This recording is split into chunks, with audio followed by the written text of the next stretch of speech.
Hello.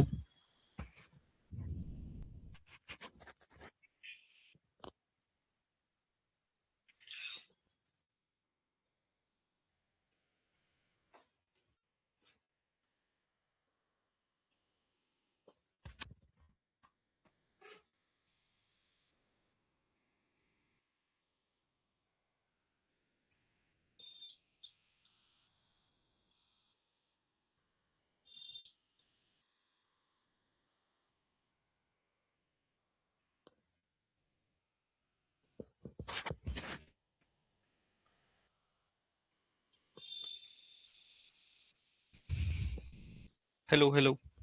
आवाज येतोय माझा? ऑल क्लिअर आहे? ओके. चला. ओके.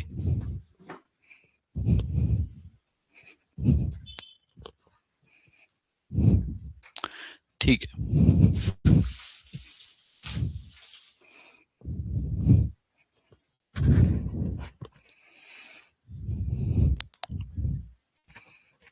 चला सुरुवात करूया सेशनला मग.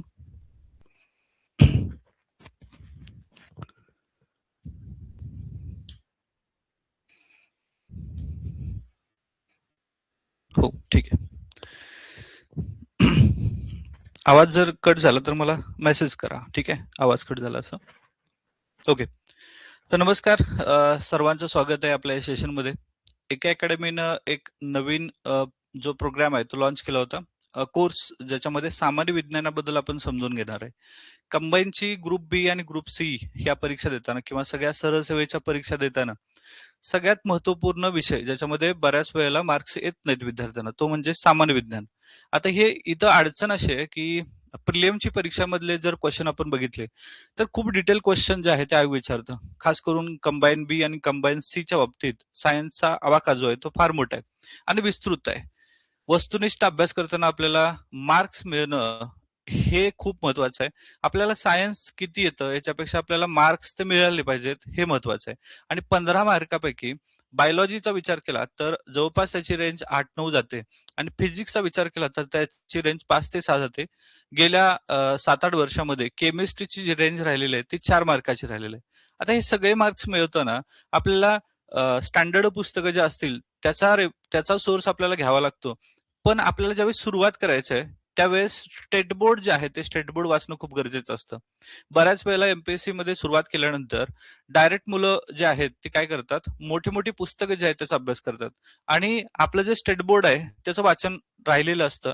जर तुम्ही प्रश्नांचं स्वरूप बघितलं तर स्टेट बोर्ड जे आहेत त्याच्यामधून भरपूर सारे प्रश्न टू दी पॉइंट आणि फॅक्च्युअल डाट्यावरती प्रश्न विचारलेले आहेत.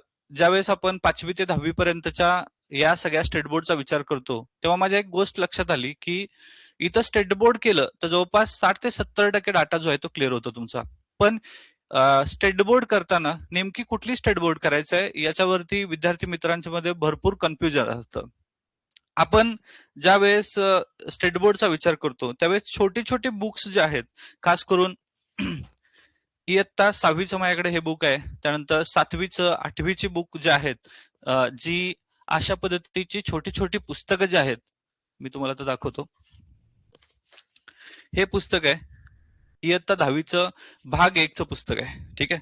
त्यानंतर हे पुस्तक आहे इयत्ता 6वीचं पुस्तक आहे. त्यानंतर हे विज्ञान आणि तंत्रज्ञानचं पुस्तक आहे, इयत्ता 9वीचं पुस्तक आहे. आणि त्यानंतर इयत्ता 9वीचं हे भाग 2चं पुस्तक आहे. तुम्हाला ही पुस्तकं जी आहेत ती मार्केटमध्ये सध्या उपलब्ध नाहीत, कारण ही जवळपास जुन्या, म्हणजे आता बदललेला जो सिलेबस आहे त्याच्या आधीचा एक सिलेबस आणि त्याच्या आधीचा सिलेबस 2007च्या पूर्वीची पुस्तकं जी आहेत ती अशा पद्धतीची पुस्तकं आहेत. आता ही पुस्तकांच्या मधला जो डाटा बघितला तर खूप ऑथेंटिक, सगळ्यात महत्वाचं आपल्या परीक्षेच्या दृष्टीने उपयुक्त असणारा जो आहे तो डेटा आहे.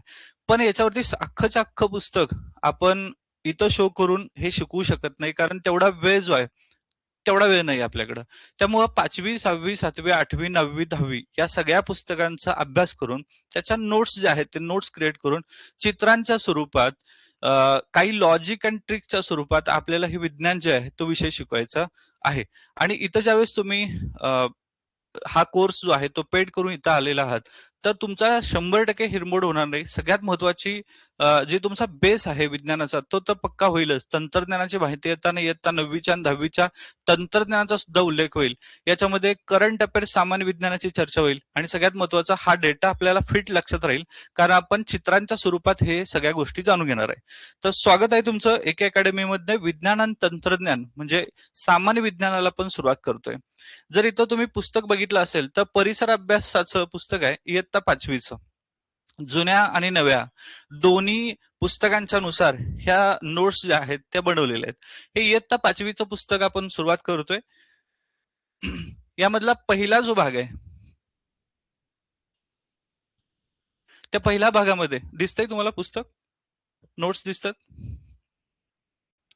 स्क्रीनवरचं, दिसते का?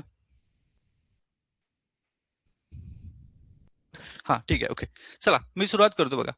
आता इथं 1 2 3 4 5 6 7 अशा पॉइंट वरती ह्या नोट्स ज्या आहेत, प्रत्येक एक एक वन लाईन जे आहेत ते आयोगाचा प्रश्न आहे असं समजून करा. येणाऱ्या सगळ्या सरळ सेवा असतील, आरोग्य सेवकामध्ये खास करून रेल्वे बोर्डाच्या परीक्षा, याच्यामध्ये सायन्स जे आहे ते जवळपास 30 ते 40% सायन्स असतं. तिथं तुम्हाला उपयोग येईल. आणि कंबाईनच्या गट ब, गट क, प्रिलिम्स आणि मेन्स याच्यामध्ये सुद्धा हा भाग महत्वाचा येणार आहे. तर पहिलं पॉइंट आहे बघा, भारताचा सुमारे 60% भूभाग शेतीसाठी वापरत आहे. 60% भाग. आता जर करंट अफेअर्सची चर्चा केली याच्यामध्ये जवळपास हा जो आहे हा 45 ते 50% आलेला आहे. म्हणजे भारताचा सुमारे 60% भूभाग जो आहे शेतीसाठी वापरात आलेला आहे. त्यानंतर ऋतुमानानुसार शेतीचे 2 प्रमुख हंगाम आहेत. खरीप हंगाम आणि रब्बी हंगाम असे हंगाम आहेत. पुढे आपण बघूया.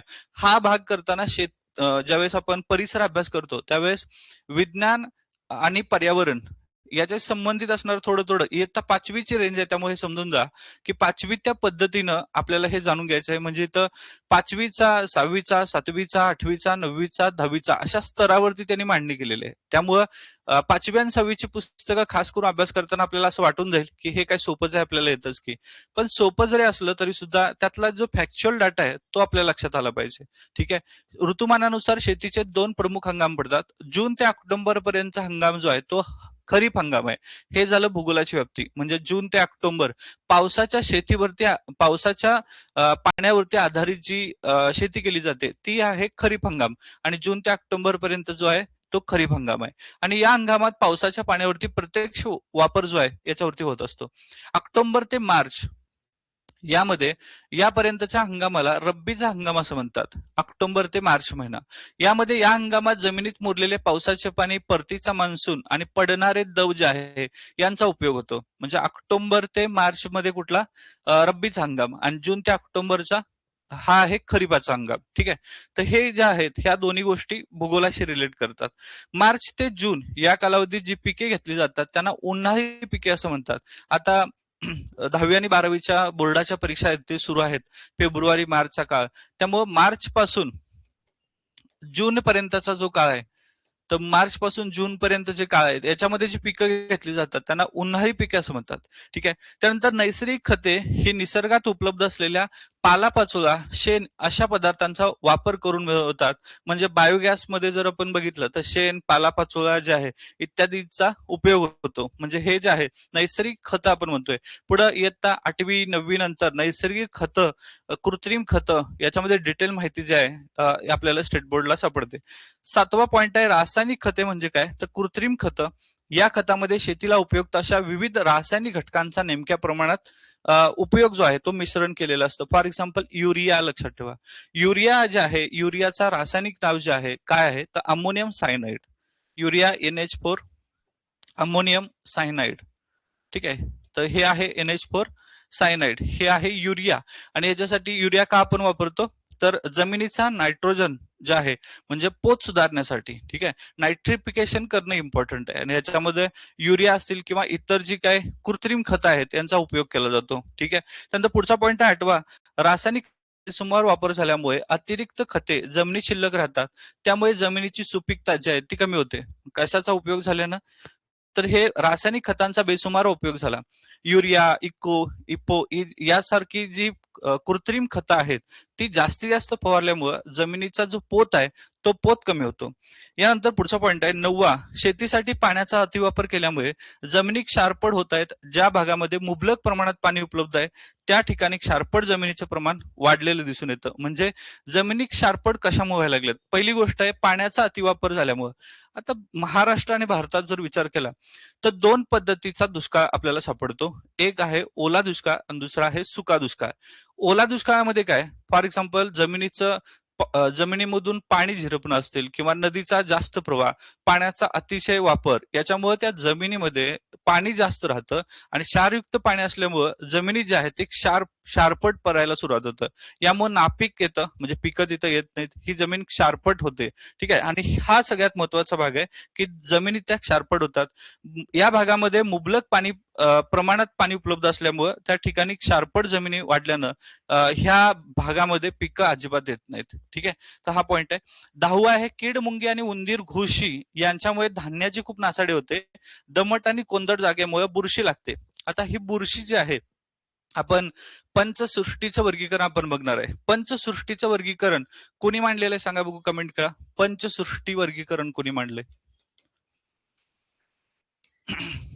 पंचसृष्टीचं वर्गीकरण तर हे मांडले आर एच विटाकर यांनी. R H Whittaker. R H Whittaker. याच्यामध्ये नंबर 1 सृष्टी मोनेरा. मोनेरा. त्यानंतर दुसरं सृष्टी प्रोटिस्टा. प्रोटिस्टा. त्यानंतर तिसरं सृष्टी कवक. त्यानंतर चौथं सृष्टी प्राणी आणि पाचवं सृष्टी वनस्पती. वनस्पती. तर ही 5 सृष्टी जी आहे, किंगडम सांगितले आर एच विटाकरने. हे लक्षात ठेवण्यासाठी ट्रिक्स लक्षात ठेवा. मुक्काम पोस्ट पकव. पकव. ठीक आहे. मोनेरा, प्रोटिस्टा, प्राणी, कवक आणि वनस्पती. यातलं जी कवक आहे बघा, ठीक आहे, तर ह्या कवकाचा इथं उल्लेख आहे. म्हणजे काय, तर दमट आणि कोंदट जागेमुळे बुरशी लागते. कारण बुरशीला जी वाढ होण्यासाठी सिच्युएशन आहे, ज्याच्यामध्ये त्याला दमट आणि कोंदट आणि ओलसर जी हवामान लाभायला पाहिजे, ते बरोबर इथं लाभतं दमट आणि कोंदट जागेमुळे. त्यामुळे बुरशीची वाढ होते. आणि इथं नासाडी करणारे कोण कोण आहेत, तर कीड, मुंगी, उंदीर आणि घुशी याच्यामुळे नासाडी होते पिकांची. इथपर्यंत भाग समजला का? ओके. आता यानंतर बघा, इथं काय दिलेले आहेत, खरीप क्रॉप म्हणजे खरीपाची पिकं कुठली कुठली आहेत. हे चित्रांचा मुद्दाम उपयोग केलाय जेणेकरून तुमच्या लक्षात राहील. खरीपाची पिकामध्ये जर आपण बघितलं तर हे मका दिसतो आपल्याला, ज्वारी, बाजरी, नाचणी, हे नाचणीचं पीक आहे बघा, बाजरी, ठीक आहे, ज्वार आहे, ठीक आहे, त्यानंतर मेज, पॅडी, हे जे आहेत हे सगळी खरीपाची. खरीपाची म्हणजे पावसाच्या पाण्यावरती आधारित असणारी पिकं. आणि रब्बीची पिकं जर आपण बघितली, ती रब्बीची पिकांमध्ये गहू आहे, त्यानंतर भात आहे, ठीक आहे, हे ग्राम, ही जी आहेत म्हणजे गहू, तांदूळ, ही सगळे जे आहेत थोडक्यात हिवाळ्यात येणारी पिकं जी आहेत ती रब्बीची पिकं आहेत. इथपर्यंत भाग समजला? ओके. आता यानंतर पुढे बघा, 11वा पॉइंट, कांदा, लसूण आणि बटाटे, आले हे कंद म्हणजे त्या वनस्पतीचा खोडाचा भाग आहे. आता याची व्याप्ती इयत्ता 8वी नंतर जास्त आहे, पण इथं थोडंसं समजून घ्या खोडाचा भाग काय. आता ज्या वेळेस आपण वनस्पतीचा विचार करतो त्यावेळी वनस्पतीला मूळ, खोड, पान, फूल आणि फळ हे सगळे आहेत. मूळ, खोड, पान, फुल, फळ. आता हे नसतील तरी सुद्धा त्याला वनस्पती म्हणायचं नाही का? म्हणायचं. ओके. इयत्ता 9वी मध्ये त्याचा भाग आपण समजून घेणार आहे. म्हणजे शेवाल असेल, शेवालाचे वेगवेगळे घटक आहेत, उल्वा, सर्गॅसम, ओडोगोनियम, हे सगळे जे आहेत हे शेवालाच्या सगळ्या इतर उदाहरण आहेत. ह्यांच्यामध्ये मूळ, खोड, पान, फुल असं काहीच नाहीये. पण इथे जर विचार केला आपण, कांदा, लसूण, बटाटे, आले आणि हे सगळे जे आहेत ते कंद आहेत. आता कंद, आकंद, धकंद, प्रकंद, हे जे सगळं आहेत आपल्याला डिटेल इथं शिकायचं आहे. याच्यामध्ये हे सगळे काय आहेत, कंद आहेत, म्हणजे वनस्पतीचा खोडाचा भाग आहे. म्हणजे आपण जर इथं बघितलं तर एकाच डायग्राम मध्ये हे क्लिअर होतं की इथं बघा मुळं कोण कोण आहेत. तर मुळामध्ये रताळे हे काय झालं, मूळ झालं. त्यानंतर गाजर हे मूळ झालं, मुळा हे मूळ झालं. ठीक आहे, म्हणजे ही खाली आहेत, रताळे, गाजर आणि मुळा हे सगळे खाली लागलेले आहेत. याचा अर्थ आपण मोस्ट ऑफ जे मुळांची डेफिनेशन केलेले आहे, एक सारासार जमिनीच्या आतमध्ये वाढणारी जी आहेत ती मुळं आहेत. म्हणजे ही सगळी कोण आहेत, मुळं आहेत. खोडाचा विचार केला म्हणजे जमिनीच्या आत वाढायला लागलेत, पण ती कोण आहेत, मुळं नाही आहेत, खोड आहेत. याच्यामध्ये बटाटा, सुरण आणि आले हे 3 लक्षात ठेवा. बटाटा, सुरण, आले. मग आपण काय लॉजिक करूया? आले बसू. आले काय म्हटले? मी इथं बसू का? बसू. बटाटा आणि सुरण आणि हे आले हे काय आहेत? खोडे आहेत. आणि बटाट्याचा विचार केला तर बटाटा हे स्टेम आहे आणि भूमिगत राहणार किंवा भूमीच्या आत भूमिगत अन्न संचयी खोड आहे. ठीक आहे, तर हे भूमिगत अन्न संचयी खोड बटाटा. मग आपले लॉजिक आहे तर आले बसू. ओके. त्यानंतर पान काय आहे? तर पानामध्ये कांदा, पान म्हणजे याला कंद आपण म्हणतो, कांदा, लसूण आणि कोबी. ठीक आहे, तर कांदा लसूण हे सगळ्यात महत्वाचं आमटी करण्यासाठी. कांदा लसूण सगळ्यात महत्वाचं, कांदा लसूणची पेस्ट आपण म्हणतो का. ठीक आहे, आणि कोबी, ही जी कोबी आहे हे काय सगळे पान आहेत. आणि फळांच्या विचार केला तर आंबा, वांगे आणि टोमॅटो ही सगळी काय आहेत? फळ आहेत. याच्यामध्ये आपण इथं काय बघतोय? कांदा, लसूण, बटाटे, आले हे सगळे कंद आहेत, म्हणजे हे वनस्पतीचा खोडाचा भाग आहे. खोडाचा भाग कुठला आला? तर बसू, बटाटा, सुरण आणि आले आहेत. रताळे, मुळा, गाजर, बीट हे वनस्पतीची मुळे आहेत, ज्या भागामध्ये वनस्पतीचा अन्नसाठा होतो. याच्यावरती प्रश्न काय येतो? बटाटा सगळ्यात फेवरेट उदाहरण आहे आयोगाचं. बटाटा हे काय आहे? तर खाली वाढतं, मूळ नाही, हे काय? खोड आहे. आणि हे खोड कसलं आहे? तर अन्न संचयी खोड आहे. अन्न संचयी खोड. हे क्लिअर झालं? ओके, ठीक आहे. आता इथं बघा पुढचा 12वा पॉइंट. आपल्या देशात धान्योत्पादनात झालेली प्रचंड वाढ हरित क्रांती या नावानं ओळखली जाते. वैज्ञानिक, विज्ञान प्रसारक आणि शेतकरी यांच्या एकत्रित प्रयत्नामुळे हरित क्रांती घडून आली. गहू आणि तांदळाच्या बियाणात सुधारणा घडवून आणून हरित क्रांती करण्याचे श्रेय कृषी शास्त्रज्ञ डॉक्टर एम.एस. स्वामीनाथन यांच्याकडे जातं. हा प्रश्न येतो बघा, कारण गेल्या वर्षी एम.एस. स्वामीनाथन यांचं निधन झालं आणि भरपूर अशा क्रांती आल्या. गोल क्रांती, पीत क्रांती, हरित क्रांती, श्वेत क्रांती, अशा प्रत्येक पुस्तकामध्ये तुम्हाला क्रांतीचा उल्लेख दिसेल. इथं हरित क्रांतीचा उल्लेख आहे इयत्ता 5वीच्या पुस्तकात. आणि हे कोणी केली? एम.एस. स्वामीनाथन. आता इथं प्रश्न येईल की भारतामध्ये झालेली हरित क्रांती ही खास करून कुठल्या धान्यावरती आधारित आहे? तर कुठली धान्य आहेत इथं? गहू आणि तांदूळ, हे लक्षात ठेवा. गहू आणि तांदूळ ह्या 2 पिकावरती ही झाली हरित क्रांती. आणि याच्यावरती जगामध्ये जी क्रांती झाली ती केली नॉर्मन बोरलॉग यांनी. आणि महाराष्ट्रातली क्रांती झाली हरित क्रांती, ती केली वसंतराव नाईकांनी. ठीक आहे, ह्या 3 क्रांत्या यांचे जनक, म्हणजे 3 क्रांत्या म्हणजे हरित क्रांती, जगाचे जनक आहेत नॉर्मन बोरलॉग, भारताचे जनक आहेत एम.एस. स्वामीनाथन आणि महाराष्ट्राचे जनक आहेत वसंतराव नाईक. क्लिअर आहे? आता पुढचा पॉइंट 13वा क्लिअर झालं का? हा, राईट. गहू आणि तांदूळ, बरोबर आहे.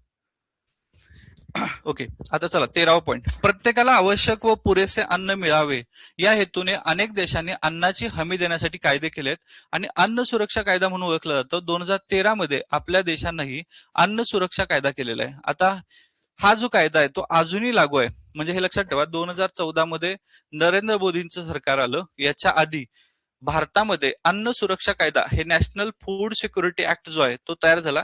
आणि हा 2013चा कायदा आहे. हा प्रश्न येऊ शकतो, अन्न सुरक्षा कायदा किती सालचा आहे? 2013चा. ज्याच्यामध्ये अन्न सुरक्षा कायद्यामध्ये कुठली धान्य आपल्याला दिलं जातं? अन्न सुरक्षा कायदा या अंतर्गत गरिबांना मोफत धान्य जे आहे ते कुठलं धान्य दिलं जातं?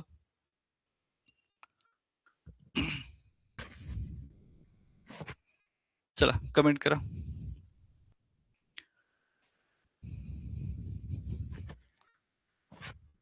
गहू आणि तांदूळ. हा, गहू आणि तांदूळ ही धान्य दिली जातात. ठीक आहे, ओके. चला पुढे 14 पॉईंट आहे. 14 पॉईंट. नैसर्गिक पदार्थ वापरून केलेल्या शेतीला सेंद्रिय शेती असं म्हणतात.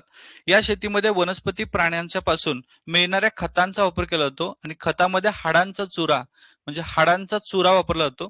दुसरा आहे मासळी वापरली जाते, शेणखत वापरलं जातं. हे प्रश्न समजून घ्या, हे खास करून मेन्स वाल्यांसाठी पर्यावरण नावाचा टॉपिक आहे, ज्याच्यामध्ये हे उल्लेख होतात की नैसर्गिक शेती जी आहे, नैसर्गिक शेतीसाठी काय वापरलं जातं? हाडांचा चुरा, मासळी, शेणखत आणि प्राण्यांचे मलमूत्र, तसेच वनस्पती आणि प्राण्यांचे कुजलेले अवशेष जे आहे यांचा समावेश होतो. ठीक आहे, करंट अफेअर्स मधला प्रश्न याच्यामध्ये अजून एक जनरेट होतो, तो म्हणजे भारतामध्ये नैसर्गिक शेती म्हणजे नैसर्गिक सेंद्रिय शेती ही कुठल्या राज्यामध्ये केली जाते? याचं उत्तर आहे सिक्कीम. तर इथं सिक्कीम राज्यामध्ये सेंद्रिय शेती जी आहे ती सेंद्रिय शेती केली जाते आणि याच्यामध्ये आपण काय काय वापरतो तर हाडांचा चुरा, मासळी, शेणखत जे आहे किंवा प्राण्यांचे मलमूत्र किंवा वनस्पती आणि प्राण्यांचे कुजलेले अवशेष याचा उपयोग होतो. ठीक आहे. पुढचा पॉइंट आहे 15वा. आपल्या सभोवती हवेत, पाण्यात सगळीकडे सूक्ष्मजीव असतात. आपल्याला अन्नात किंवा अन्न पदार्थात सूक्ष्मजीवांची वाढ भरभर होणे नेहमीचे शक्य असते. म्हणजे इथं सूक्ष्मजीवांचा उल्लेख आलेला आहे. पुढं इयत्ता 9वी आणि 10वी मध्ये सूक्ष्मजीव यांच्याबद्दल, सूक्ष्मजीव प्रजनन कसं करतं, ते खातं काय, कशा पद्धतीनं ते वाढतं, या सगळ्याबद्दल डिटेल व्याप्तीच दिलेली आहे. आणि आपल्याला सगळ्यात जास्त प्रश्न ह्या सूक्ष्मजीवांचा करायचा पुढे जाऊन. ठीक आहे. इयत्ता 5वी असल्यामुळं इथं फार चर्चा झालेली नाही, पण लक्षात ठेवा आपल्याला जे रोग होतात ते सगळ्यात जास्त अन्न पाण्यामधून होतात आणि याच्यामध्ये सूक्ष्मजीव हा कारणीभूत असतो. ठीक आहे. पुढचा पॉइंट आहे 16वा. अन्न पदार्थ टिकवण्यासाठी त्यातील सूक्ष्मजीवांचा नाश करावा लागतो. म्हणजे दूध जे आहे ते दूध आपल्याला तापवायला लागेल, हीट करायला लागेल. त्या प्रोसेसला काय म्हणायचं? दूध जे आहे ते तापवणं याला पाश्चरायझेशन असं म्हणतात. पाश्चरायझेशन. लुई पाश्चर यानं ही पद्धत शोधून काढलेली आहे. त्यामुळे सूक्ष्मजीव जे आहे यांचा नाश करण्यासाठी आपण काय करतो, मोस्ट ऑफ त्याला हीट देतो, हे लक्षात घ्या. पुढे जाऊया. पुढचा पॉइंट आहे 17वा. लोणची, मोरांबे टिकवण्यासाठी त्यात काही विशिष्ट पदार्थ घालतात, त्यामुळे हे पदार्थ वर्षभर टिकतात. अशा पदार्थांना परिरक्षक असं म्हणतात. म्हणजे हे विचारतील तुम्हाला परिरक्षक म्हणजे काय. आता परिरक्षक याचा अर्थ आहे रक्षक, रक्षण करायला. कशाचं? तर हे लोणचे असतील किंवा मोरांबे असतील. आता खास करून मार्च महिन्यानंतर आपल्याला घरोघरी कैरी जे आहेत ते कैरीपासून लोणचं घातलं जातं, आंब्याचं लोणचं किंवा मुरांबे हे घातले जातात आणि हे जवळपास जून, जुलै, ऑगस्ट पावसाळ्यामध्ये आपण वर्षभर हे टिकवतो. याच्यासाठी परिरक्षक म्हणून काय घातलं जातं तर परिरक्षकामध्ये साखर, मीठ, हिंग, मोहरी, खाद्यतेल, व्हिनेगार हे परिरक्षक जे आहेत ते घातले जातात. आपण कैरी ज्यावेळेस करतो त्यावेळेस कैरी फोडी ज्या आहेत आपण त्यात टाकतो, त्यानंतर साखर असेल किंवा खास करून व्हिनेगार, मोहरी, त्यानंतर तेल याचा उपयोग करतो. हे सगळे कोण आहेत? परिरक्षक आहेत, हे लक्षात ठेवा. ही परिरक्षकाची उदाहरणं आहेत, त्याच्यावरती प्रश्न येऊ शकतो. चला पुढे जाऊया. 18वा पॉइंट आहे वाळवणे, थंड करणे, उकळणे, हवाबंद डब्यात ठेवणे, परिरक्षक वापरणे, अन्नपदार्थ टिकवण्याच्या पद्धती आहेत. म्हणजे अन्नपदार्थ टिकवायचं असेल तर परिरक्षकासोबत आपण वाळवतो. वाळवल्यामुळं हे जास्त करून जास्त दिवस राहतात. ठीक आहे. जे आपण खाद्यपदार्थ आहेत ते किंवा थंड करणं किंवा काही वेळेला उकळणं किंवा हवाबंद डब्यात ठेवणं, हे सगळे परिरक्षक वापरणं, हे सगळे अन्नपदार्थ टिकवण्याच्या पद्धती आहेत. या जुन्या सिलेबसमध्ये निवळणे, पाखडणे ह्या सगळ्या पद्धती होत्या, समजून घ्या. ओके. आता नवीन सिलेबसमध्ये ह्या पद्धती ज्या आहेत त्या सिलेबसमध्ये आपल्याला काही दिसत नाहीत. ठीक आहे. पुढे जाऊया. 19वा पॉइंट आहे इंधनाच्या ज्वलनामुळे वाहनातून सातत्यानं धूर किंवा विषारी पदार्थ वायू सोडले जातात. त्यामध्ये प्रामुख्याने कार्बन मोनॉक्साईड किंवा नायट्रोजन डाय ऑक्साईड किंवा सल्फर डायऑक्साईड हे वायू असतात. तसेच धुरावाटे कार्बन सीसी यांचे सूक्ष्मकण बाहेर पडतात व हवेत मिसळतात. याला हवेचं प्रदूषण असं म्हणतात. आता इथे एक महत्वाचा प्रश्न आहे, हवा प्रदूषणाबद्दल सांगितलंय. हवा प्रदूषणासाठी कोण कोण इम्पॉर्टंट आहेत तर पहिला आहे कार्बन मोनॉक्साईड. आता कार्बन मोनॉक्साईड म्हणजे कोण आहे? CO हा झाला कार्बन मोनॉक्साईड. ठीक आहे. त्यानंतर नायट्रोजन डायऑक्साईड म्हणजे नायट्रोजन डायऑक्साईड NO2 झाला, नायट्रोजन डायऑक्साईड. त्यानंतर sulphur dioxide, sulphur dioxide SO2 झाला. ठीक आहे. म्हणजे हे सगळे कोण कुठून बाहेर पडलेले आहेत की विषारू वायू इंधनाच्या ज्वलनातून जे बाहेर पडायला लागले ते विषारू वायू आहेत. आणि हे कुठले आहेत? NO2, SO2. आता आपण एक लॉजिक समजून घ्या. चुंबक आपण ज्यावेळेस काढतो त्यावेळेस इकडलं N टोक आहे आणि इकडचं S टोक आहे. हे आपले ट्रिक्स आहे. N म्हणजे काय? NO2. S म्हणजे काय? SO2. आणि इथं काय आहे? Carbon monoxide. हे धुरातून बाहेर पडतं.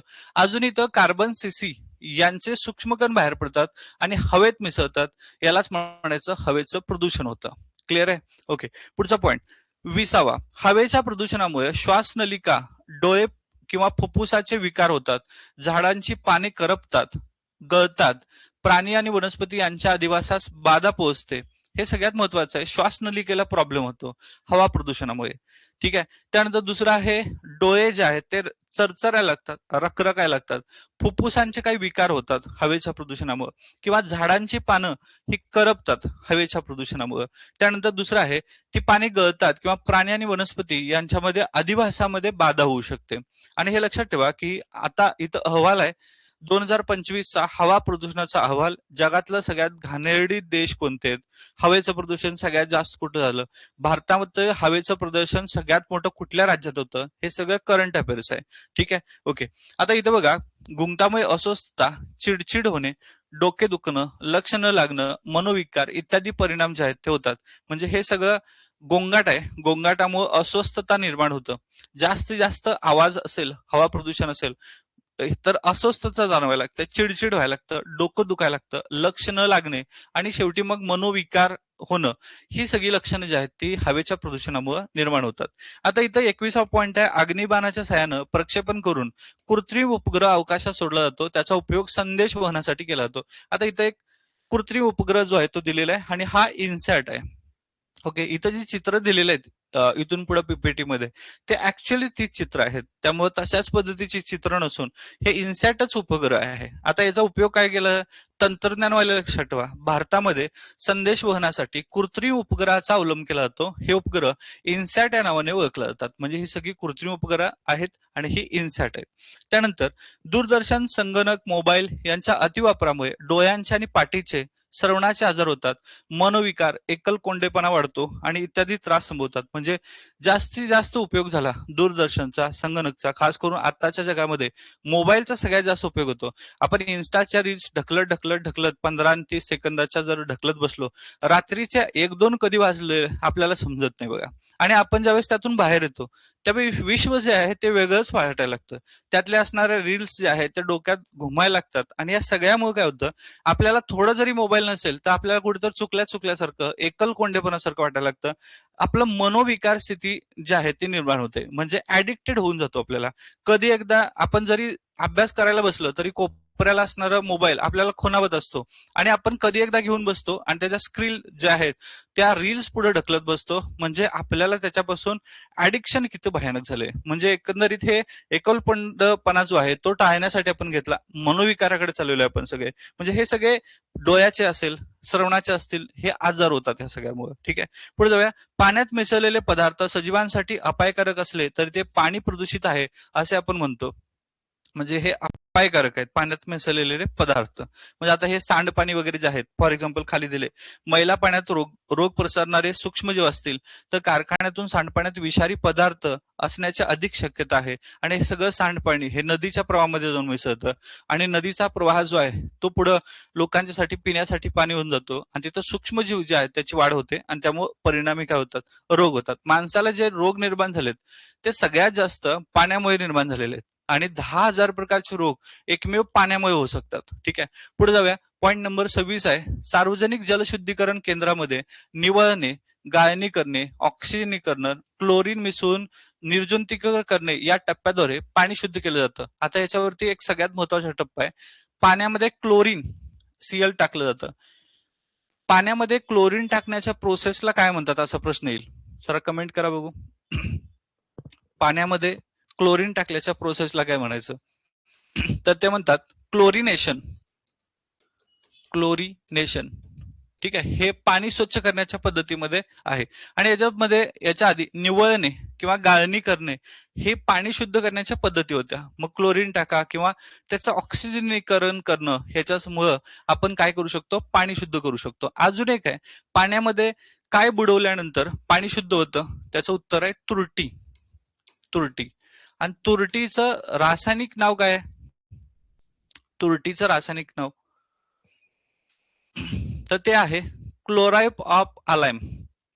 Chloride of lime. ठीक आहे, तर हे तुरटी आहे. म्हणजे आपण तुरटी फिरवून सुद्धा पाणी साफ करू शकतो. ठीक आहे, चला पुढे जाऊया.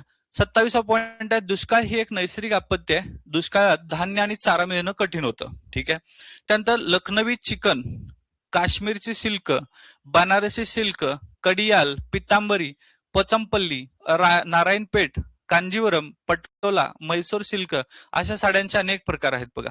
ठीक आहे, आता हे महिला वर्गांसाठी खूप चांगली गोष्ट आहे की कुठल्या कुठल्या साड्यांचे वेगवेगळे प्रकार, तर लखनवी चिकन ही साडी आहे, लक्षात ठेवा. ठीक आहे. काश्मीरची सिल्क, बनारसीची सिल्क, कडियाल, पितांबरीची साडी, पोचमपल्ली, नारायणपेठ, कांजीवरम साडी, पटोला, म्हैसूर सिल्क. जर तुम्ही बघितलं, भारताच्या अर्थमंत्री यांनी किती वेळा अर्थसंकल्प सादर केलेला आहे? 9 वेळा अर्थसंकल्प सादर केलेला आहे, बरोबर आहे.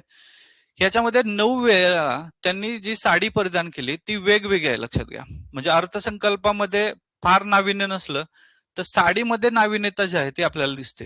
ठीक आहे. तर ह्या सगळ्या साड्या, खास करून आता वापरलेली जी ती सिल्क साडी आहे बघा, 9व्याच्या वेळेस. ठीक आहे. तर ह्या सगळ्या सिल्क साड्या आहेत. पुढे आपण धाग्यांच्या बद्दल बोलणार आहे इयत्ता 6वी मध्ये. नायलॉन असेल, रिऑन असेल, या धाग्याबद्दल आपण जाणून घेणार आहे. घनदाट जंगल अनेक प्राण्यांना निवारा असतो, जंगलात त्यांच्या गरजांची पूर्तता होते. जंगले कमी झाली की तेथील जैवविविधता जी आहे ती नाश होते, म्हणजे ऱ्हास होते. जैवविविधतेचे रक्षण संवर्धन करण्याच्या दृष्टीने राखून ठेवलेल्या क्षेत्राला जैवविविधता उद्यान म्हणतात. आता याच्यावरती राज्यसेवा प्रिलिम्स मध्ये जैवविविधता म्हणजे काय याच्यावरती व्याख्या चालली होती. म्हणजे राज्यसेवेच्या प्रिलिमचे प्रश्न इयत्ता 5वीच्या पुस्तकात नाही आहेत, हे लक्षात घ्या. म्हणजे जैवविविधता म्हणजे काय? जैवविविधतेचे रक्षण आणि संवर्धन करण्याच्या दृष्टीने राखून ठेवलेल्या क्षेत्राला जैवविविधता उद्यान असं म्हणतात. आणि जैवविविधता, सजीवांमधली जी विविधता आहे ती जैवविविधता आहे. त्यानंतर वन्यजीव संरक्षण आणि संवर्धन करण्याच्या दृष्टीने काही महत्वाचे क्षेत्र राखून ठेवले आहेत, त्यांना राष्ट्रीय उद्याने असं म्हणतात. फॉर एक्झाम्पल काझीरंगा आणि ताडोबा. आता काझीरंगाचं काय फेमस आहे? ज्या राष्ट्रीय उद्यान काझीरंगामध्ये काय फेमस आहे? कुठला प्राणी तिथे सापडतो? तर एक शिंगी गेंडा काझीरंगाचं वैशिष्ट्य आहे, एक शिंगी गेंडा सापडतो. ठीक आहे. आणि ताडोबामध्ये सगळ्यात फेमस काय? वाघ, वाघोबा आणि ताडोबा, हे लक्षात ठेवा. हे समीकरणच आहे. बाकी मगरी पण फेमस आहे तिथं ताडोबामधल्या तलावात. ठीक आहे. पुढे जाऊया. 32वा पॉइंट आहे, विशिष्ट प्राण्यांचे वनस्पतीचे संरक्षण व्हावे, संवर्धन व्हावे यासाठी वनक्षेत्र राखीव ठेवले जातं. अशा राखीव क्षेत्राला अभयारण्य असं म्हणतात. म्हणजे हे लक्षात ठेवा की इथं जैविकता उद्यान दिले. जैविकता उद्यान म्हणजे काय? जैविकतेचे रक्षण आणि संवर्धन करण्याच्या उद्दिष्टानं जे क्षेत्र व्यापलेलं आहे त्याला जैविकता उद्यान असं म्हणायचं. राष्ट्रीय उद्यान म्हणजे काय? तर वन्यजीव संरक्षण आणि संवर्धन करण्याच्या दृष्टीनं जे क्षेत्र राखून ठेवलेत याला म्हणायचं राष्ट्रीय उद्यान. आणि राष्ट्रीय अभयारण्य म्हणजे अभयारण्य कशाला म्हणायचंय? तर विशिष्ट प्राण्यांच्या आणि वनस्पतीचं संवर्धन व्हावं याच्यासाठी क्षेत्र राखून ठेवलंय याला म्हणायचं अभयारण्य. म्हणजे इथं जर आपल्याला दिसेल, हे आहे गवा आणि हा अभयारण्याचा आहे. कुठलं अभयारण्य आहे? हे गव्यासाठी प्रसिद्ध असणारं कोल्हापुरातलं. चला कमेंट करा. दाजीपूर, राईट. हे दाजीपूर आहे, लक्षात ठेवा. हे काय आहे? अभयारण्य. कारण का? गवे सगळीकडेच नाहीत, काही खास म्हणजे यांच्या रक्षणासाठी, म्हणजे संवर्धन आणि रक्षणासाठी यांनी वनक्षेत्र आपण राखीव ठेवले. आणि असं राखीव म्हणजे अभयारण्य. जसं की राधानगरीचं अभयारण्य, त्याला दाजीपुराचं अभयारण्य आपण म्हणतो. ठीक आहे. पुढे जाऊया. 33वा पॉइंट, सातारा जिल्ह्यात चांद नदीवर ब्रिटिशकालीन धरणामुळे मायनीचा तलाव तयार झालाय आणि उत्तर आशियातील सायबेरिया प्रदेशातून या तलावात रोहित पक्षी जे आहेत ते स्थलांतरित करून येतात. हा आहे पांढरा शुभ्र रोहित पक्षी, हे लक्षात ठेवा. याच्यावरती कंबाईन प्रिलिम्स वरती प्रश्न आलेला होता बघा. ठीक आहे. तर माळढोक आणि रोहित पक्षी याच्यावरती प्रश्न येतात बरेच. हा आहे रोहित पक्षी. हा कुठं आहे बघा? तर सातारा जिल्ह्यामधलं एक धरण आहे, ते धरण एक तलाव आहे, ते तलावाचा आहे मायनीचा तलाव. ठीक आहे. मायनीचा तलाव. आणि ह्या मायनीच्या तलावामध्ये कुठल्या नदीवर आहे? तर चांद नदीवर आहे. हा पण प्रश्न झाला बघा. ठीक आहे. सातारा जिल्ह्यामध्ये चांद नदीवरती, म्हणजे चांदी दिसायला सफेद आहे, तर तसा रोहित सुद्धा काय सफेद आहे. तर चांद नदीवरती मायनीचा तलाव आहे. आणि इथं उत्तर आशियातील सायबेरियामधून एक पक्षी इथं येतो आणि तो आहे रोहित पक्षी. तर हा आहे रोहित पक्षी. ठीक आहे. क्लिअर? ओके. आता पुढं रोहित फ्लेमिंगो. आता यानंतर आहे हा माळढोक पक्षी. आता हा माळढोक कुठं आहे बघा? हा कुठला आहे? रोहित. ठीक आहे. आणि हा आहे माळढोक. तर माळढोक मध्ये सोलापूर जिल्ह्यातील नान्नज येथे, हा सोलापूर मधला माळढोक, आशियातलं सर्वात मोठं असं माळढोक पक्षाचं अभयारण्य आहे. हे केवळ भारतातलंच मोठं नाही आहे, आशियातलं सगळ्यात मोठं माळढोक पक्ष्यांचं अभयारण्य आहे. कुठं आहे? सोलापूरमध्ये, तानस ठिकाणी. हे वजनदार पक्षी त्यांच्या डौलदार चालीबद्दल प्रसिद्ध आहेत. जर तुम्ही युट्यूबमध्ये जर बघितलं ना, तर हे नानस या ठिकाणी माळढोक पक्षी, तर माळढोक पक्षाची जी डौलदार चाल आहे ती फार फेमस आहे आणि आशियातलं सगळ्यात मोठं पक्ष्यांचं अभयारण्य आहे सोलापुरातलं नानस इथं. मग हे लक्षात ठेवा, सोलापूर म्हटलं की तो कुठला पक्षी आहे? माळढोक. माळढोक. आणि तिकडं मायनीमध्ये कोण होता? तर रोहित होता, रोहित फ्लेमिंगो. ठीक आहे. ओके, तर हे दोन्ही प्रश्न इम्पॉर्टंट आहेत. त्यानंतर पुढचा पॉईंट आहे 35वा. पुणे आणि नगर रस्त्यावर पुण्यापासून सुमारे 50 किलोमीटर अंतरावर मोराची चिंचोली हे गाव मोरांसाठी प्रसिद्ध आहे. येथे पूर्वापार चिंचेची झाडं आहेत, 2500 मोर आहेत इथं ठिकाणी. ठीक आहे. तर हे मोरांसाठी प्रसिद्ध आहे मोराची चिंचोली. ठीक आहे. मोराची चिंचोली हे पुण्यामधलं आहे आणि पुणे आणि नगरच्या रस्त्यावरती हे अभयारण्य आहे. ठीक आहे. पुढे जाऊया. देवराई. आता देवराई म्हणजे काय? तर याच्या नावातच आहे देवराई. ते देवांसाठी राखून ठेवलेलं जंगल म्हणजे याला देवराई असं म्हणतात. हे इथं तुम्हाला चित्र दिले बघा. हे देवांसाठी राखून ठेवलेलं जे अभयारण्य स्वरूप आहेत, भरपूर अशी झाडं असतात ज्याच्यामध्ये पानंद रस्ते मधूनच आहेत. तर हे आहेत देवराई, देवांसाठी राखून ठेवलेले जंगल. देवराई मधील एकटी झाडं तोडली जात नाहीत. मध्य प्रदेशात आढळणाऱ्या देवराया शरण वने म्हणून ओळखले जातात. हा भूगोलातला प्रश्न असू शकतो. मध्य प्रदेशामध्ये हे जे देवराय आहेत यांना शरण वने असं म्हणतात आणि शरण वने किंवा देवराई मधलं एक एक झाडं जी आहेत ती तोडली जात नाहीत. ठीक आहे. तर हे देवराई देवांच्यासाठी असणारी जंगल. पिष्ट म्हणजे स्टार्च, याला पिष्टमय पदार्थ म्हणतात. पिष्ट या पदार्थाशी आयोडीनचा संपर्क आला की त्याचा रंग काळसर निळा होतो. हा प्रश्न येऊ शकतो बघा. पिष्टमय पदार्थ म्हणजे स्टार्च म्हणजे कर्बोदके, ही कर्बोदक्यांचा संपर्क कशाशी आला? आयोडीनशी आला. तर आयोडीनचा आला की काय होतं? रंग काळसर निळा होतो. ठीक आहे. तर पिष्टमय पदार्थ आयोडीन सोबत आलं की त्याचा रंग काय होतो? काळसर आणि निळा होतो.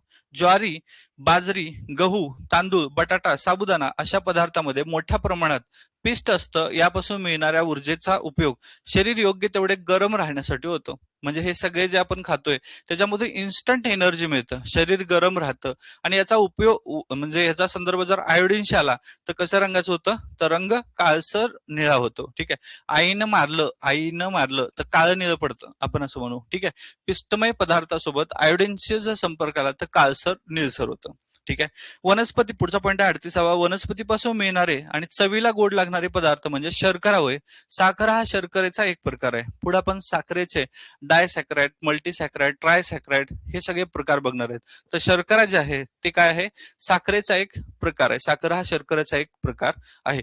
पुढचा पॉईंट आहे 39वा. आपण पिष्टमय पदार्थ खाल्ले की त्यांच्या पचनातून शर्करा बनतात.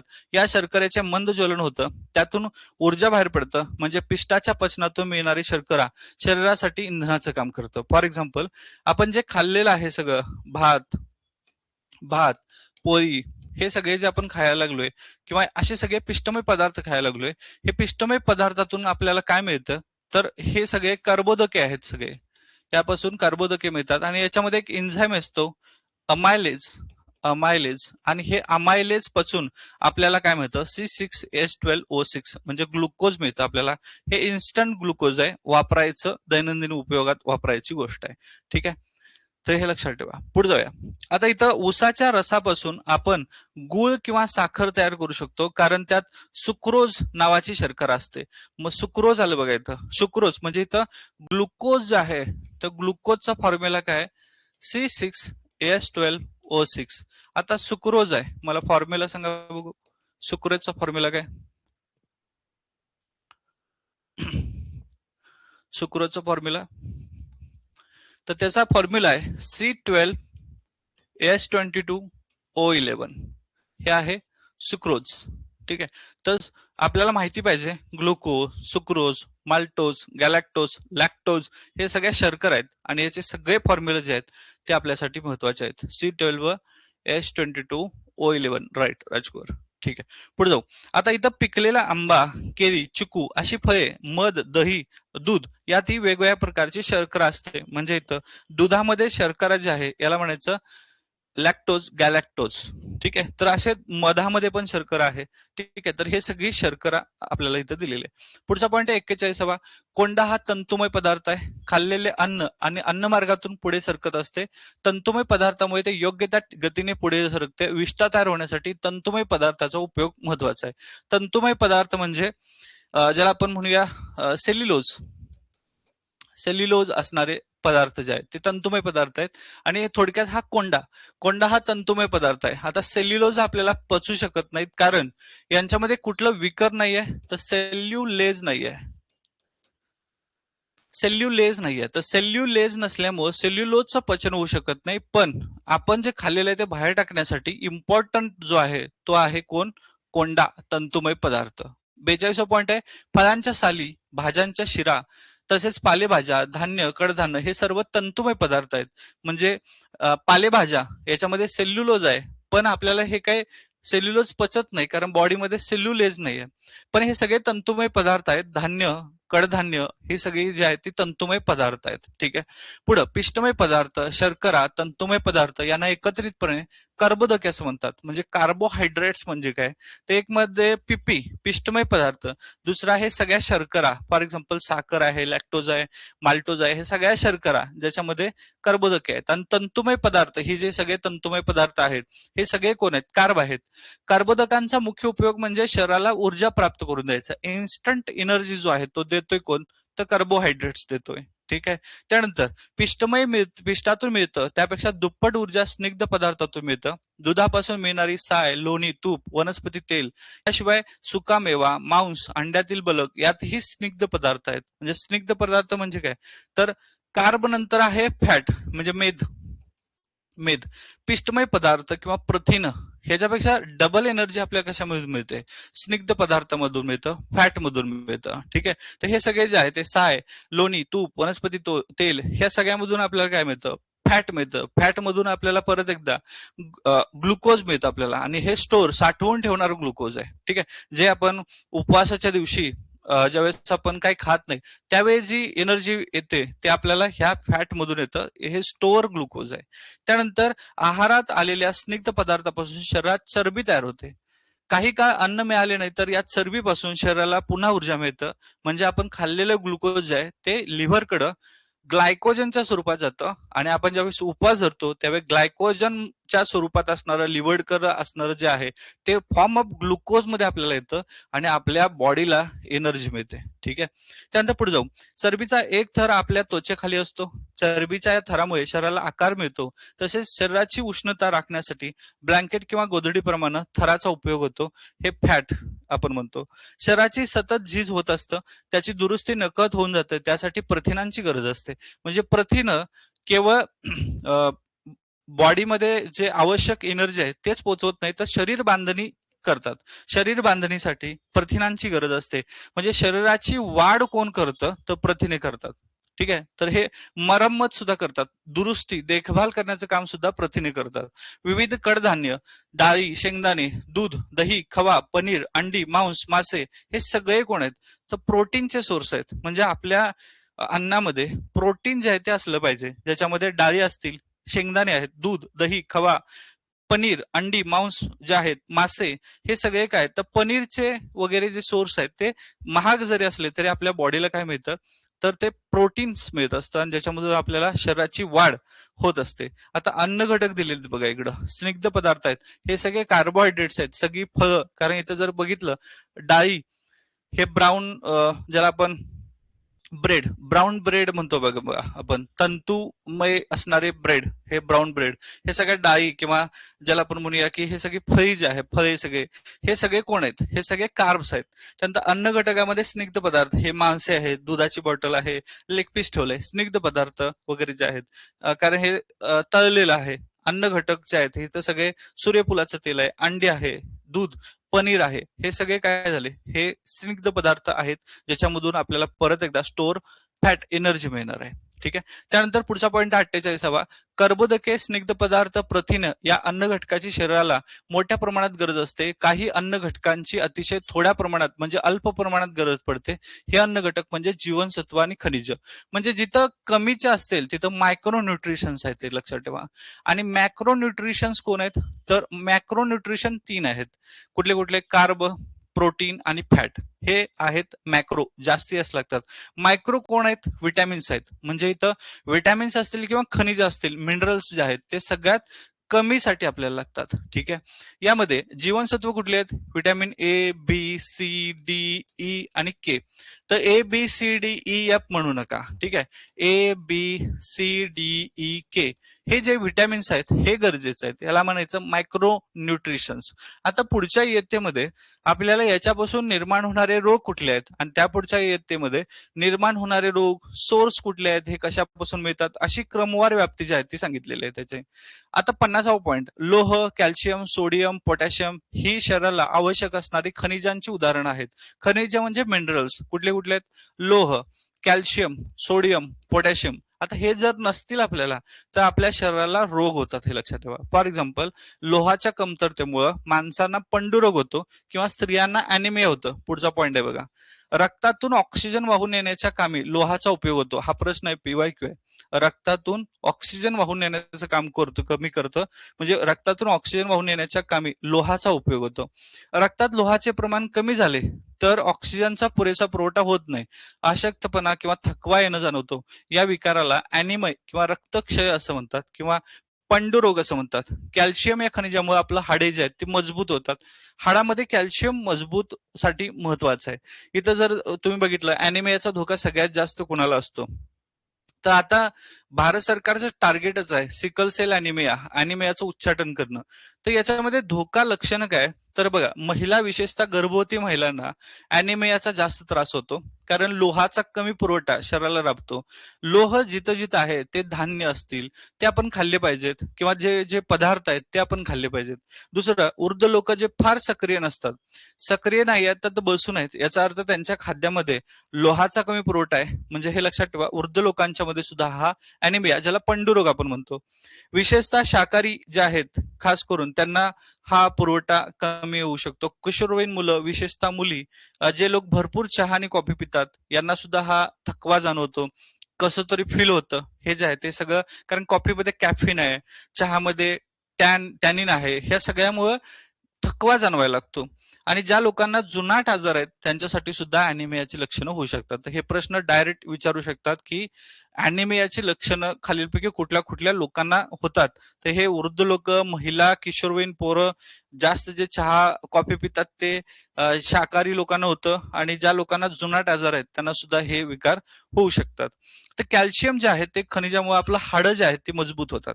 शक्य ती फळे सालीसकट खावीत. म्हणजे बऱ्याच वेळा आपण साली फेकून देतो, पण साली जर समजा केळी जास्तीत जास्त बॉडी करणारे लोक जे आहेत, म्हणजे बॉडीचं वेट वाढवणारे लोक ही केळीचा उपयोग करतात. पण जर केळी खास करून ही झाडांना पिकलेली असतील तर त्याची साली सकट खायला पाहिजे असं जुनी लोक सांगतात बघा. ठीक आहे, घरातली जुनी लोक सांगतात की साली सकट खा. कारण का?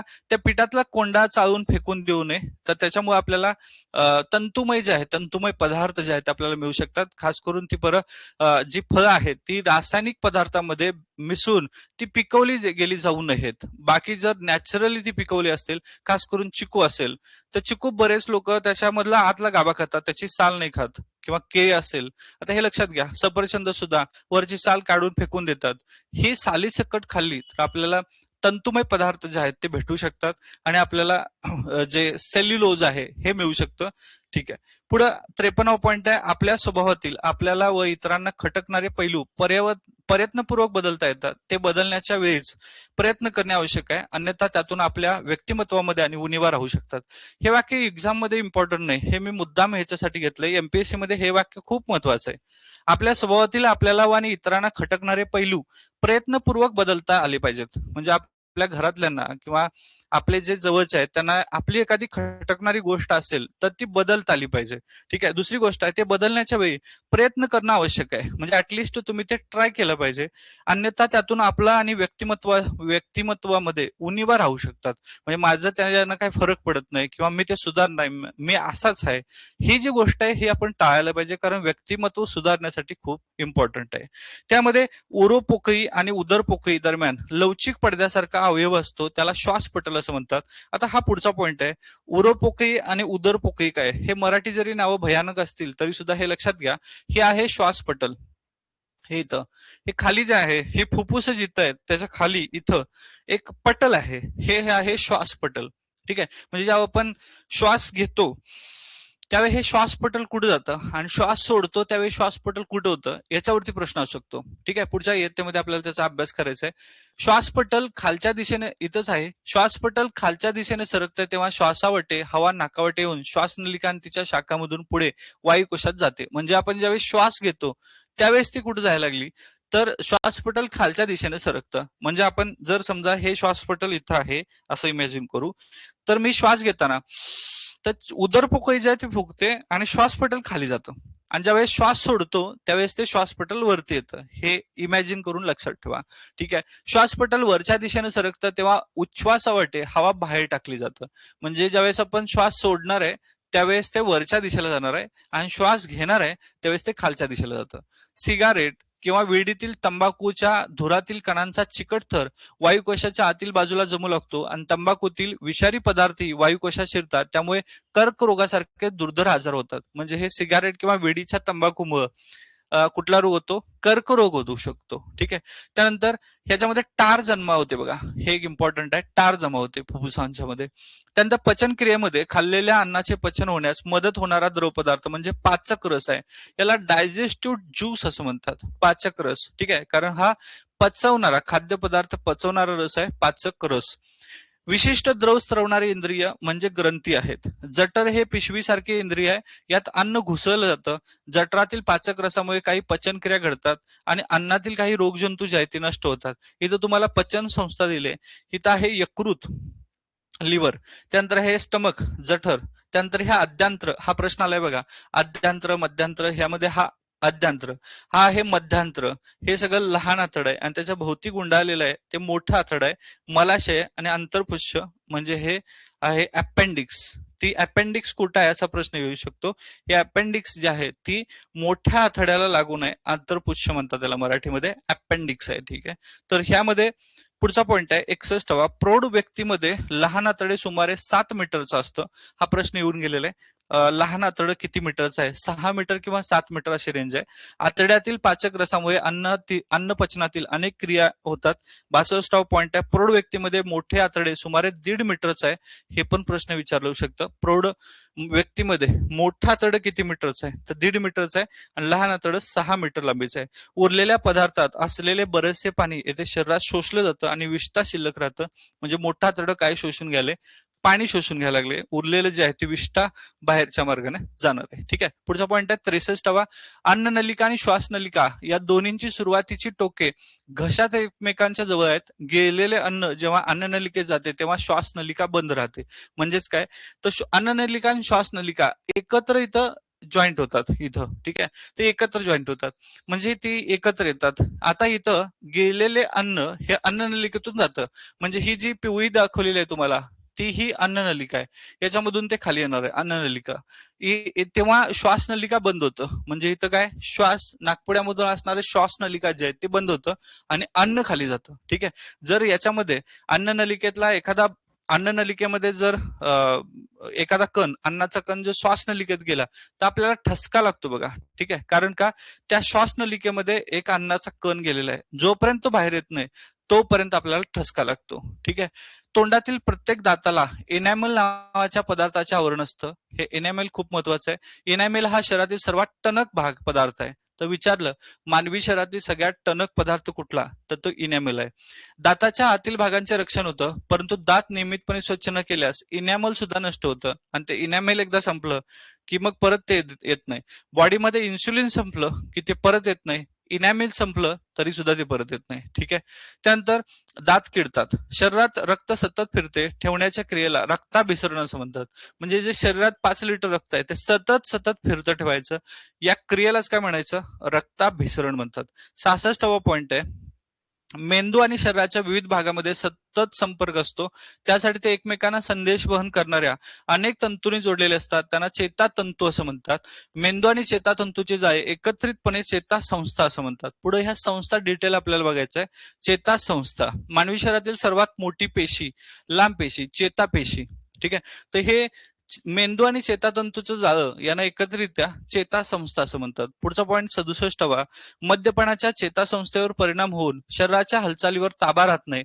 दीर्घकाळ मद्यपान केल्यानं पचनेंद्रियांच्या आतील स्तरावर वर्ण पडतात. यकृत आणि किडनीच्या कार्यावर गंभीर परिणाम होतात. मद्यपान म्हणजे अल्कोहोल जे आहे ते अल्कोहोल मात्रा घेतल्यामुळे आतमध्ये सगळी सिस्टीम जे आहे ते बिघाड होऊन जाते. दीर्घकाळ मद्यपान केल्यानं पचनेंद्रियाच्या आतल्या ह्याच्यावरती व्रण जे आहे ते व्रण पडतात आणि यकृत आणि किडनीवरती प्रॉब्लेम होऊ शकतो. यकृत लिव्हर फेल होऊ शकतं.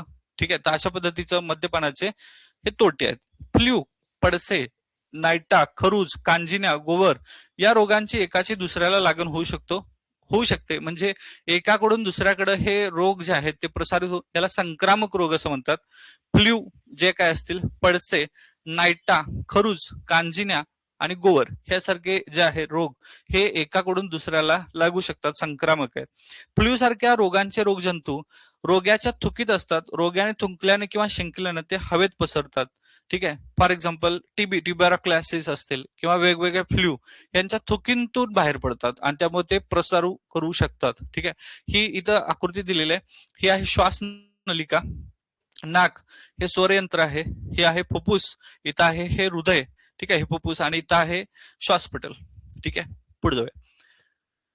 आता ही शेवटचं स्लाइड आहे. ओके.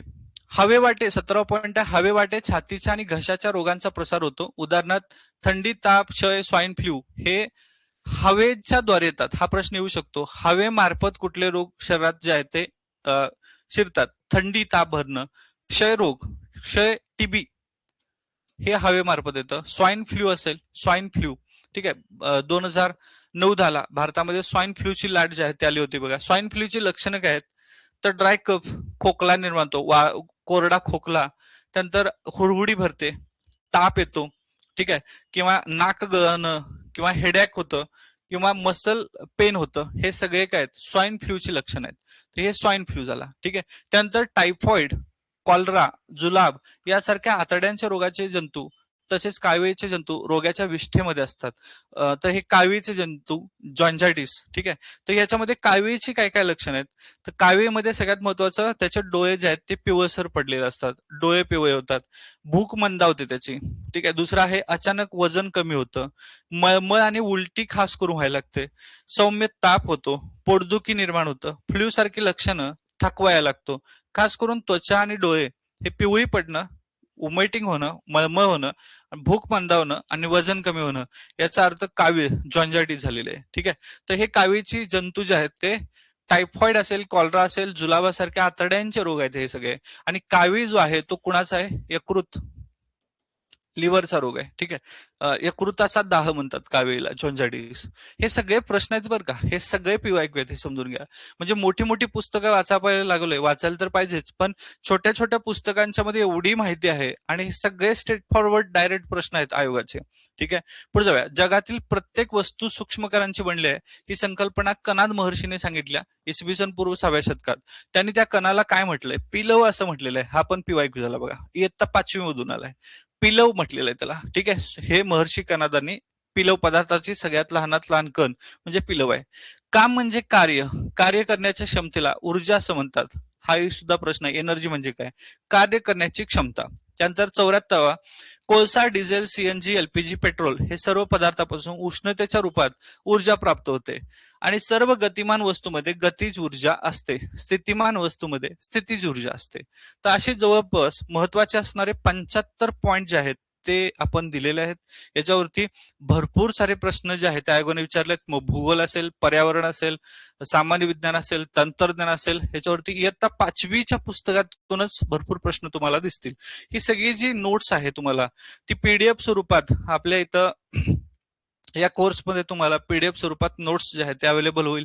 ती तुम्ही झेरॉक्स काढून घ्या, ती तुमच्या फाईलमध्ये ठेवा, ती सतत वाचत चला. त्याच्यामधले काही की पॉईंट महत्वाचे क्वेश्चन आहे ज्याच्यामध्ये मी म्हणतो याच्यावर प्रश्न विचारून गेलेला आहे किंवा याच्यावरती प्रश्न विचारतील, त्याला IMP करा. काही लॉजिक ट्रिक सांगतोय ते तिथं लिहून घ्या, म्हणजे हे सोपं होईल तुमच्यासाठी. आता पुढे जाऊया आपण. ही पुढच्या भागामध्ये आपल्याला इयत्ता 6वीचं पुस्तक बघायचं आहे आणि 6वीची 2 पुस्तकं आहेत आपल्याकडं. एक आहे आत्ताचं नवीन वालं पुस्तक आणि आधीचं होतं ते जुनं वालं पुस्तक. पुस्तकचं होतं इयत्ता 6वी. तर ही 2 पुस्तकं जी आहेत ते आपल्याला बघायचं आहे. आतापर्यंतच्या 5वीचा स्तर हा आपण या अशा पद्धतीने ठेवलेला आहे. जो सर्वसाधारण महत्वाचे प्रश्न होते याच्यावरती चर्चा झाली. इयत्ता 6वी मध्ये मात्र आपल्याला नवीन अभ्यासक्रमात जर बघितलं तर हवा संसाधन, हवा पाणी, त्यानंतर इथं चेतना क्षमताबद्दल, हे सगळे वनस्पती जे आहेत ते इम्पॉर्टंट आहेत, हे आपल्याला बघायचं आहे. याच्यावरती भरपूर सारे प्रश्न आलेले आहेत. हे सगळ्यात छोट्या वनस्पती असतील किंवा काही पृष्ठवंशी प्राणी असतील यांच्याबद्दल बघायचं आहे. आयोडीनचं संप्लवन कसं होतं बघायचं आहे. त्यानंतर हे रबर कसं मिळतं, त्यानंतर सगळ्यात मोठा कारखाना कुठला आहे, नायलॉन रियॉन मध्ये काय फरक आहे, प्रोटीन काय, कार्ब्स कशा पद्धतीनं. आता आपण इयत्ता 5वी मध्ये ABCD हे विटॅमिन्स बघितले. आता इथं 6वी मध्ये विटॅमिन्स काय, त्याची कार्य काय, त्याचे स्त्रोत काय, अभावजन्य विकार काय त्याच्यामुळं, हे सगळं बघायचं. आयोडीनयुक्त मीठ, आयोडीन, विल्यम रॉन्डसेन नेमकं कशाचा शोध लावला किंवा हाडांच्या बद्दल आपल्याला माहिती घ्यायची आहे. ही सगळी हाडं, सांधे हे जे आहे त्याचा अभ्यास करायचा आहे.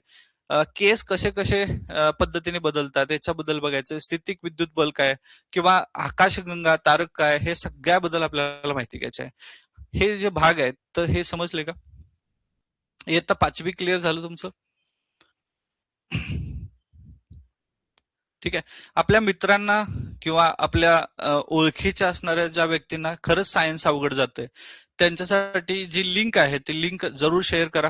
काही व्हिडिओ जे आहेत ते सर्वांसाठी ओपन ठेवतो मी डेमोसाठी. सेशन पाहू देत कशा पद्धतीने घेतोय. आपण जरी नाममात्र फी शुल्क जरी ठेवलं असलं तरी आपण जे शिकवतोय ते मात्र प्रमाणित आहे, लक्षात घ्या. आपण कुठल्याही पद्धतीचं त्या फी कडे बघून असंच वरवर शिकवायचं वगैरे असं काही नाही. खूप डिटेल आपण अनालिसिस करून त्याचे मुद्दे आणि सगळ्यात महत्वाचे असे जे सगळ्यात महत्वाचे 3D वगैरे जे पिक्चर शो करतोय आपण आणि लॉजिक ट्रिक्स करून करतोय, ज्याच्यामध्ये 5वी 6वी 7वी 8वी 9वी 10वी हे जर सायन्सचा बेस जर पक्का झाला तर आपल्याला 15 मार्क मिळण्यासाठी खूप सोपं काम होऊन जाईल. त्यामुळे तुमच्या मित्रांना सुद्धा हा कोर्स जो आहे तो नक्की सजेस्टेड करा. भेटूया पुन्हा सत्रात, पुन्हा एका नवीन इयत्तेसह, इयत्ता 6वी सामान्य विज्ञान. तोपर्यंत थांबतो. जय हिंद.